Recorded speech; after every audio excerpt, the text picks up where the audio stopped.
Good afternoon everybody, and a very warm welcome to Mildenhall and Volmer. And today is a bit of a bonus video for you.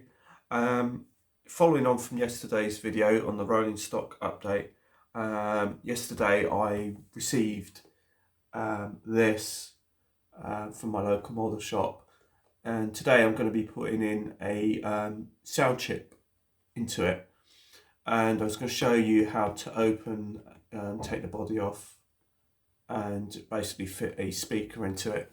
But what I have to do first of all is, this is Defiance 049, but first of all I need to take the speaker and the chip out of this 50, which is Defiance 149.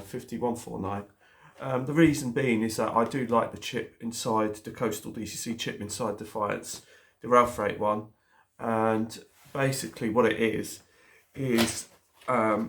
like I mentioned yesterday, I haven't actually got a chip for the other one yet, but I do want to put the Coastal DCC chip into that one, because I'm more likely to use the GBRF rate one than I am this Ralph rate one, which I'll just show you shortly. So I'm going to probably end up putting a TTS chip into this one at some point, but for now I'm just going to swap the chips over and convert this back to analog. So without further ado, and you'll get to see the difference actually between the old and the new. So this is the Ralph Rate 50, beautiful locomotive.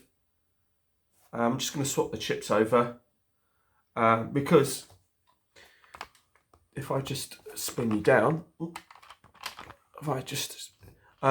you'll see that there isn't a great deal, there is no compatibility between this old one and the new one.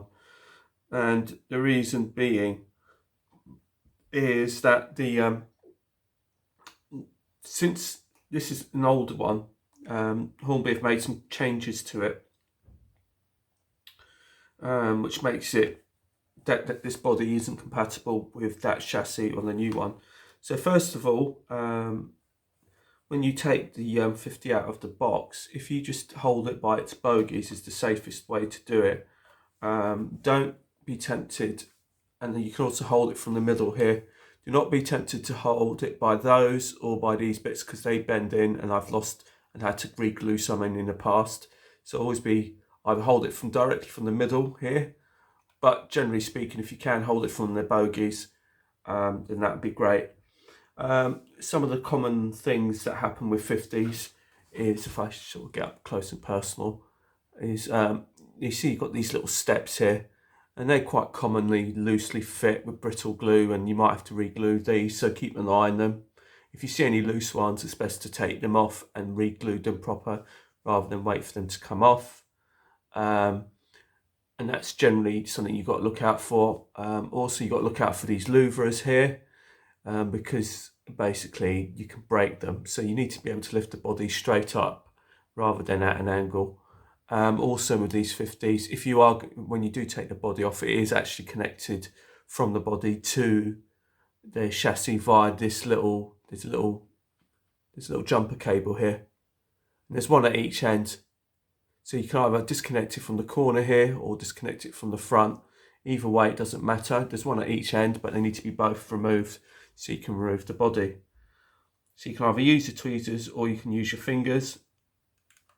And as you can see, I've just used my fingers there, and that's just come out. And what you do is just remove it away and make sure it's clear from the buffer, so when you lift the body up, it doesn't catch on the buffer. So that's the first thing you do, that one on that side, and there's another one just here.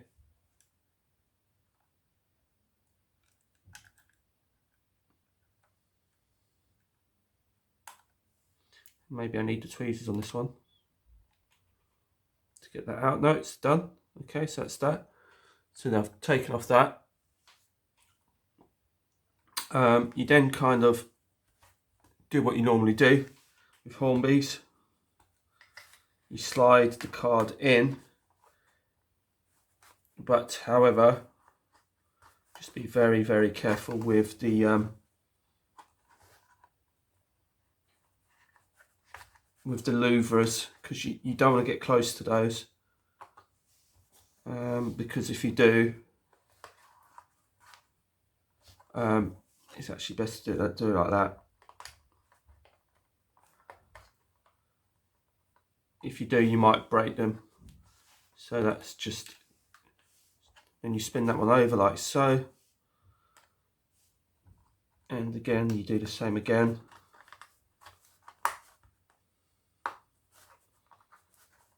And there we go. There's one there.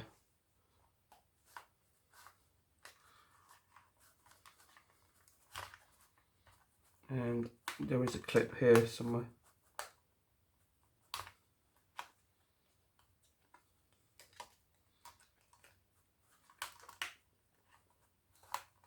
And hopefully, now what I tend to do is just gently just pull from the, oh, as you can see it's gone. That's it. Luckily that didn't damage the louvers, because that could so easily have done that, but it hasn't. So luckily that's all done, and as you can see, that has removed. Now remember, this is an older body and an older locomotive, and I'm just looking to see what I've done here with this speaker, and it looks like I took the cover off it.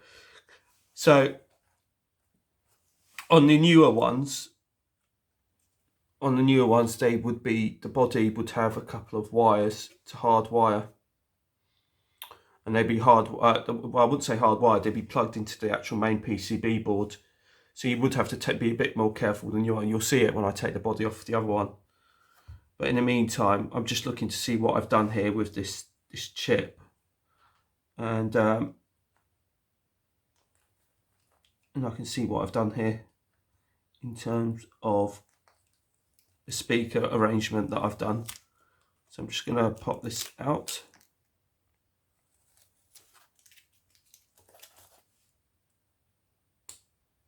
And we're just going to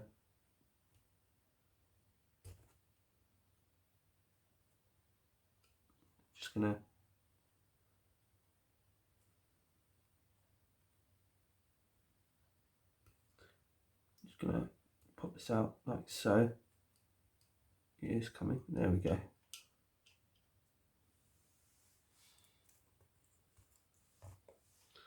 And then that comes off, and then we should hopefully be able to take the speaker out. So I've actually put in quite a bit of, I don't remember doing this, to be honest. It's been a long time since I did it, but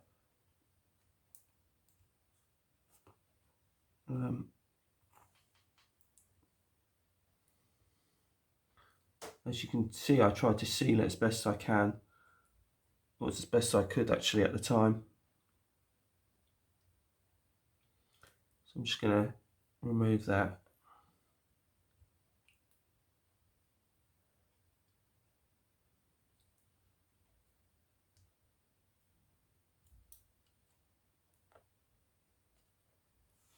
And that is that removed. And now that can go back in there. So that's the blanking chip.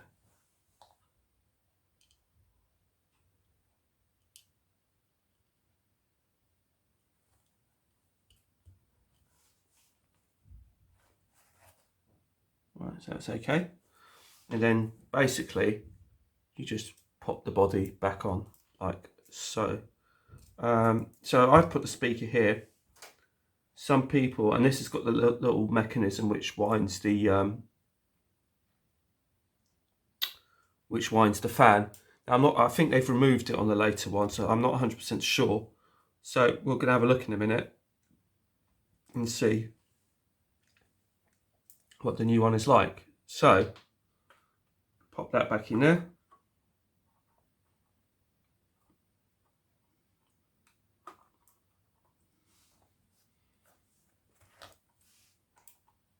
And as you can see, if I take a closer look, you can see that there's a slot there for where you put the louvers in. So that's why it's quite careful, because they can break very easily.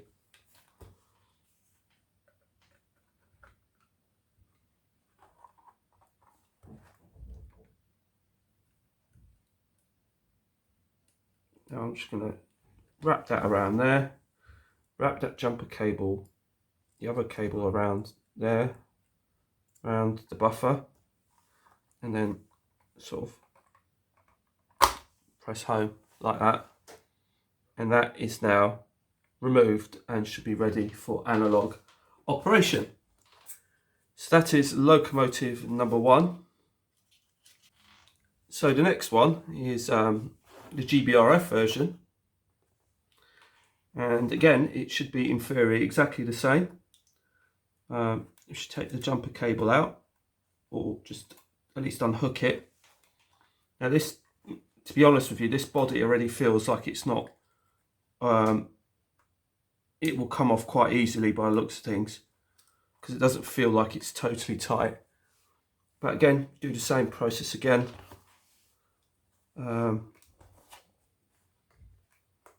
I know I did have one, I think it was Vanguard, and that had a little bit of glue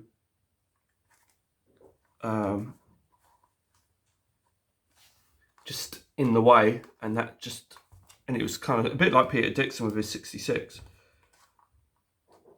You know, he had that bit of glue in the way, and that prevented the body from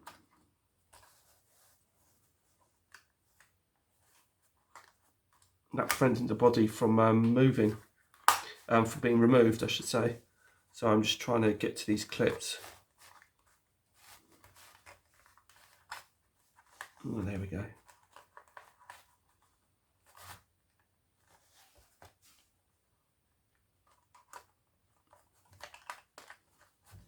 To be honest, I think this will go anyway.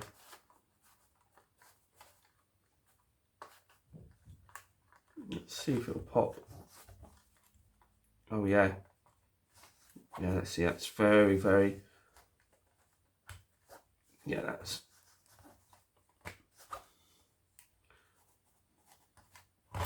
oh look how easy that was. That just literally just popped straight off, that did. So that was lucky. Right, so before I remove the body right off, let me just make sure there isn't any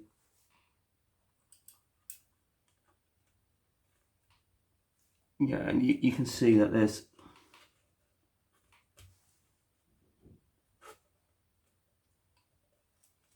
that one's just got hooked there, so that stopped it from. So yeah, these ones are hardwired, as you can see. You've still got this piece here, and that is still where we're going to put the speaker. But I think from what I remember, the reason why I took the case out of this, yeah, I think it's because of there's a bit of underneath the basically underneath the cover here, there's a little bit of bodywork which is protruding, which would prevent you from putting the actual casing on, which is why I remember now why I didn't do it. It's not a big deal, because what I'm going to be doing is I'm going to be swapping this speaker out in any case. So for now, I'll just place it in like I did before, seal it as best I can like I did before, and then afterwards when I get a new speaker, which won't be before Christmas now, I don't think. If I'm lucky, I might get it before Christmas, but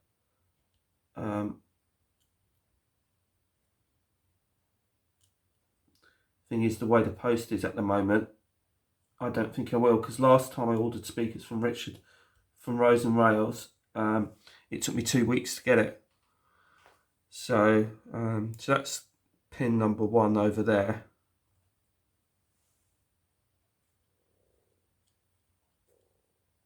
Now, lucky for me with this, because this is Defiance,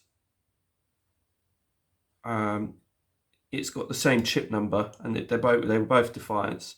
So they've both got the same chip, the same address code on the chip. So I don't have to even readdress this. So all I have to do now is just check that this actually works before I put the body back on proper. So I'm just gonna rest the body on top like this, take it to the track and actually just see that it works. So join me at the track at the layout. So as you can see, we're back at the layout. I'm just gonna test it to see if it works. So it should be 5049.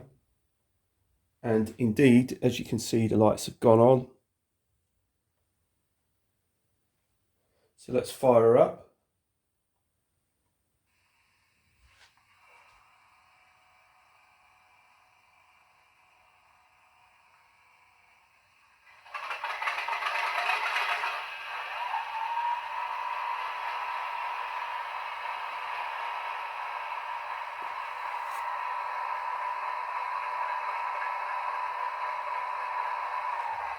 So this is the Coastal DCC chip that's in this.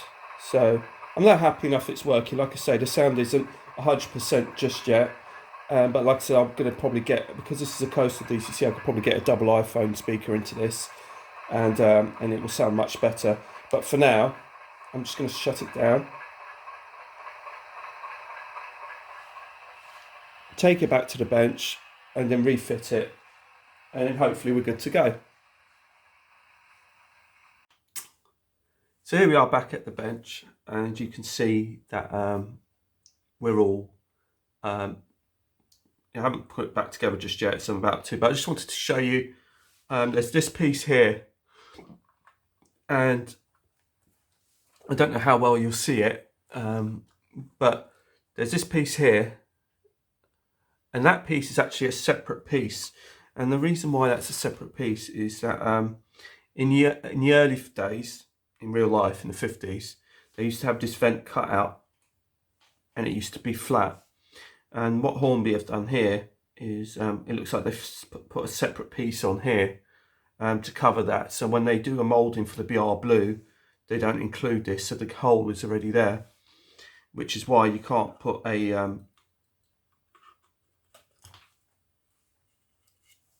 the cover speaker back on it. But I'm not, like I said, I'm not too fussed at the moment, because like I said, this won't stay here for very long.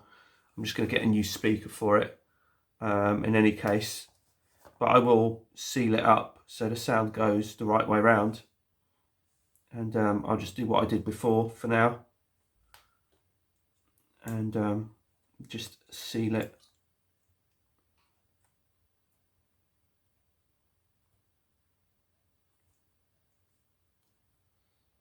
It's probably better I seal it with some white tack, because that seems to be a bit more user friendly.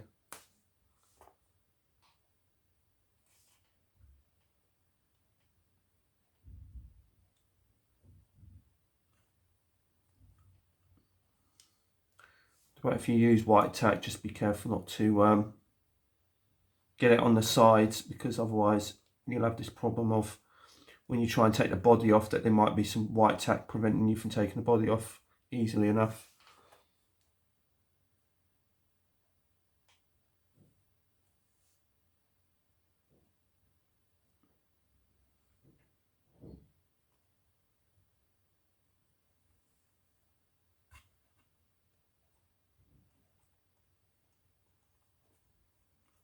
So I'm just stretching out this white tack to seal it up as best I can.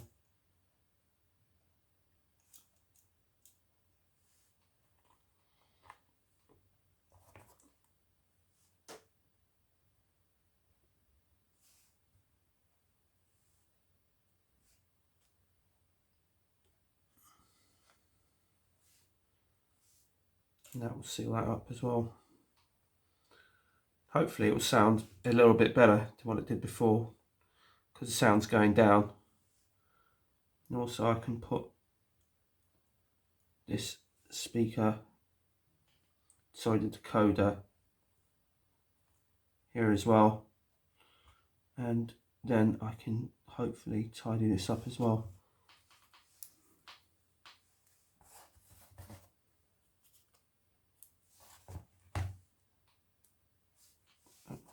me being cheap. It didn't take out a long enough piece.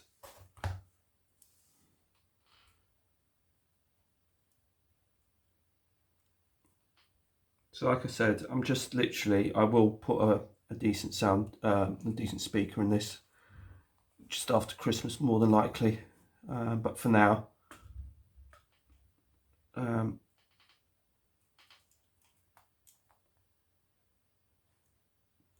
can't really do anything till then, but hopefully you can then put this, like I said, if you want to, like I said, if you get an iPhone, double iPhone speaker, what I have done in the past, just before I put the body back, is I've actually cut this end off, and because this is just a mechanism for the fan. See, this whole bit is just to get this moving. So what you can do is it's just 2 screws and 2 lugs. So you remove the 2 screws, one here and one there, and this whole thing just lifts off. And then there's a rubber band that's connected from there to the motor, which is what drives the fan. I'm not sure if they do that anymore. They used to, but I think this is free running now, so you might not need to anymore. But basically you can take this off and put a speaker in here, which many people do, which is what I will probably do. But what I try and do is keep the speaker, the fan, so you can still see it, because obviously you can see through the top of it. So again, you just line it up, hopefully, then wrap the jumper cable around the buffer, so that doesn't get in the way when you put the body back down. And just like before, hopefully you should just be able to press down on it, and it should just go down as easily as it came up. And that looks like bingo.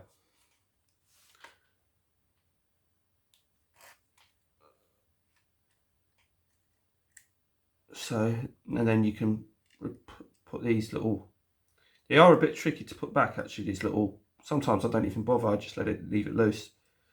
But I try and put it back if I can. That one's popped back in. And then you wrap that one back around here. Again, same again. And you pop that, if you can be bothered to do that, and that goes back in there.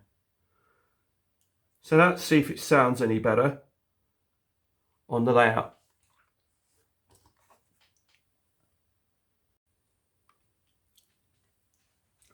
So here is Defiance, and with the newly fitted chip, and this is a Coastal DCC sound chip in it. So I'll go through some of the sounds with you for those of you not familiar with it. I could have taken out a TTS decoder or put one in this, but to be honest, I prefer the sounds on this one. It'll be even better once I get this a proper speaker fitted into it actually. But for now, we've got the lights, which is 0, the usual. Now, if I just go through some of it, let me see if I can go through some of it without the sound. There's about 17 functions on it. However, you don't necessarily need all of them, and a lot of them are actually automatic. So F1 is the sound.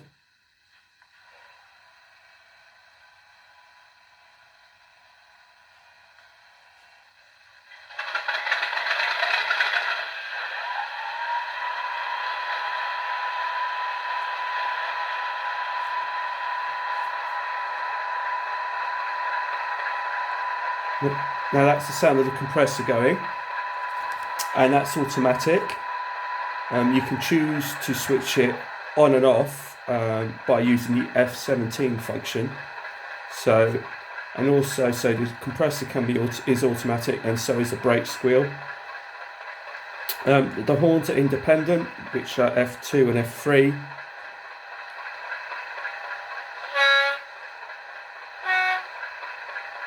So that was F2 and F3, but you can play them in any which way you want.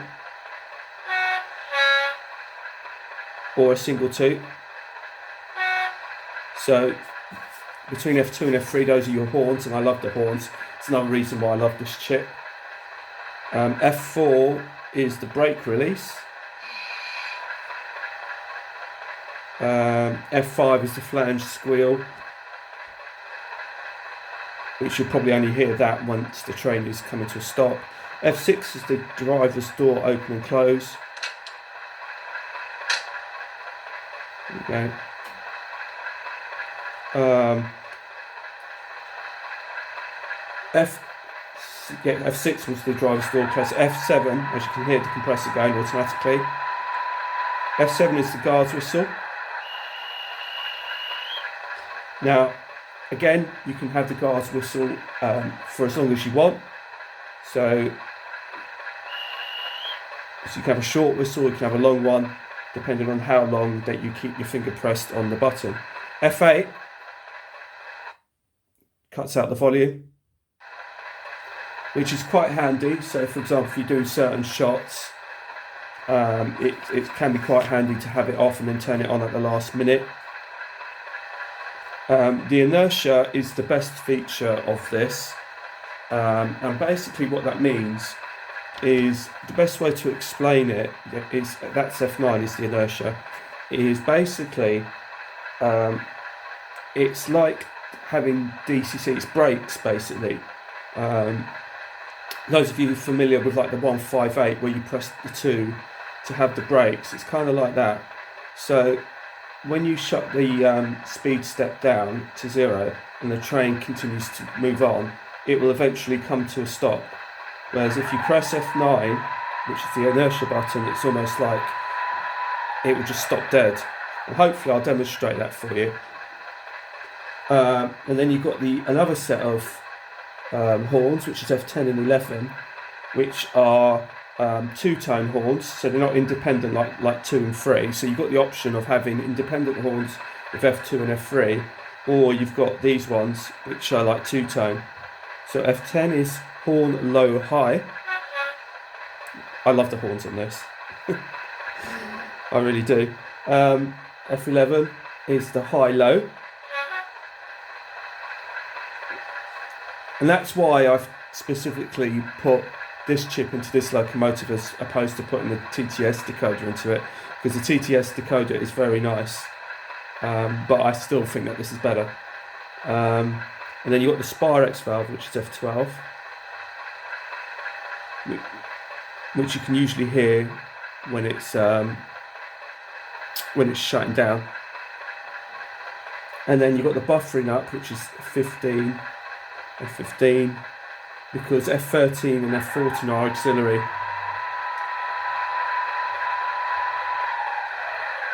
So shift 1.5 is the buffering up. There you go. F16 is the short brake application, which I'm sure is something that you do when it's moving. Oh, there you go, you can hear it there, that was it there. And F17 to switch off the compressor. So let's go for a little spin. Now what I'm going to do is I'm going to just release it and let it go slowly, and then I'll do a sort of harsh thrash kind of thing. So we'll just let it go.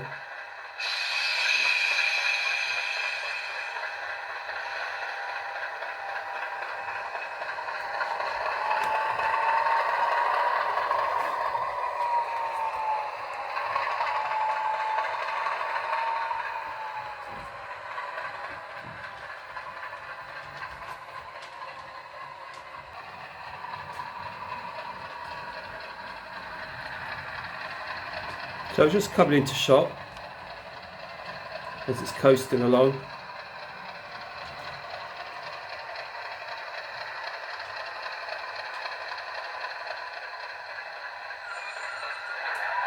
So that was a flange squeal, and again that's F4. F5 for the flange squeal. That was automatic. So again, you don't need to do that. Now I'm going to thrash it now, which I love. So here we go. I think this is what I paid the money for, to be honest.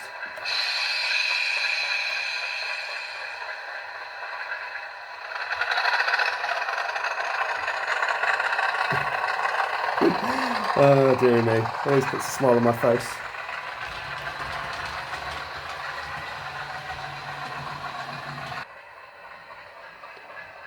So it's just coming round again.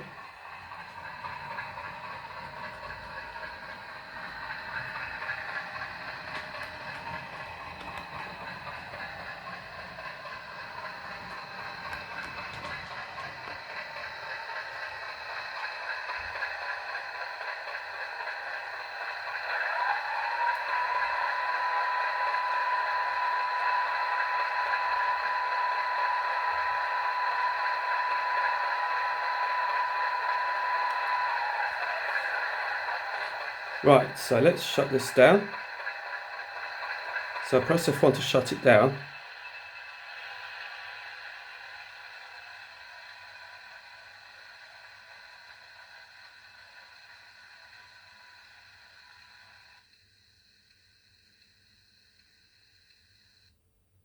And there you go. So I love the sounds on this chip. I just definitely need to get a better speaker for it, which is what I will do. So what I'm going to do now, before I go, is I'm going to stick another locomotive on here, another 50, but this time with a TTS chip, so you can see the difference, or hear the difference, I should say, for yourself. So what I'm going to do is we're just going to say temporarily goodbye to Defiance.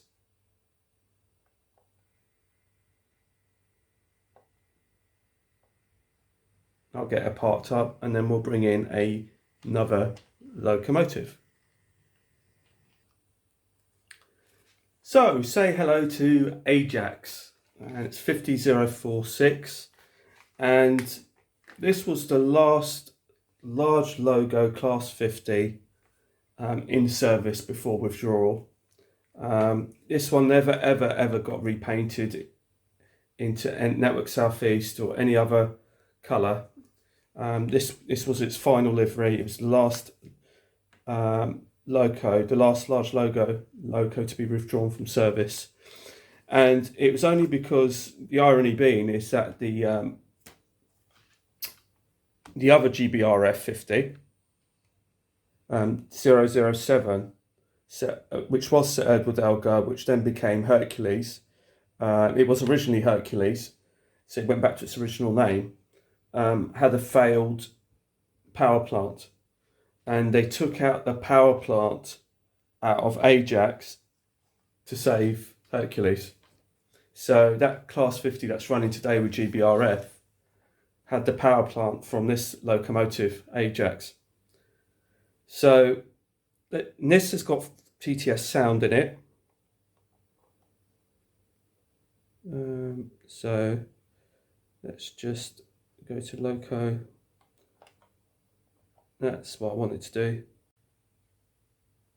So the next thing to do is to fire her up. So in the usual manner, like I said, with Hornby TTS chips, you can go for a cold start, which is usually F9, and then you press F1. So we'll just fire her up.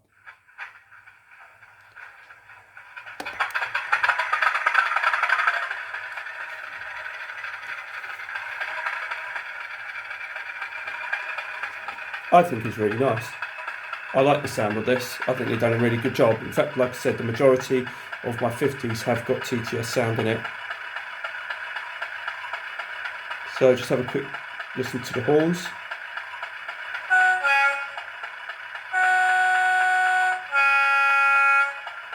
So those are those. F2 and F3 for the horns.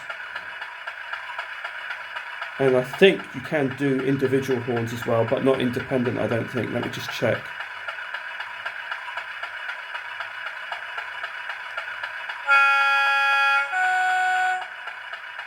Yeah, so that's shift 21. So you can't do them independently as you can on the other one. And I actually prefer the horns on the other one, but this does actually sound really, really nice. Now, if you want to thrash it, you can manually press the thrash button and send it on.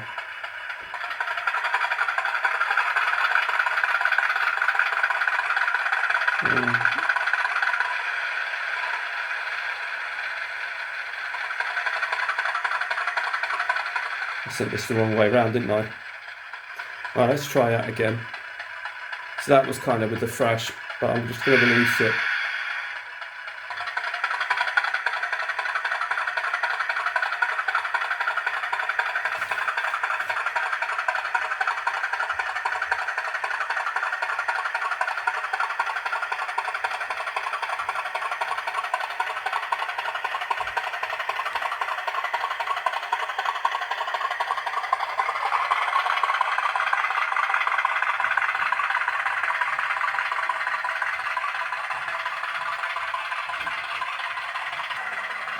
So she's just coming around again.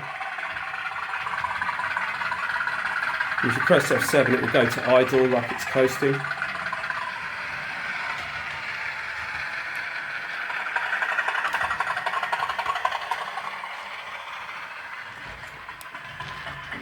And there she goes again.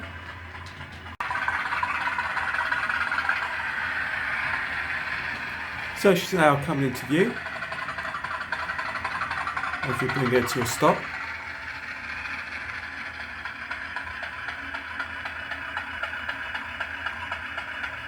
And there she is. Lovely jubbly. So I hope you've enjoyed my little piece on the Class 50s, how to remove the body of the old one and the new one, where to put the sound, the speaker and the chip and everything, the differences between the coastal and the TTS. So this one's got the TTS, the GBRF has got the coastal. I do have another one with Southwest Digital sound. And so until the next time, it's goodbye from Milton Horn Volmer, and I hope you've enjoyed the video, and I'll leave this 50 to say goodbye. So until the next time, it's bye from me.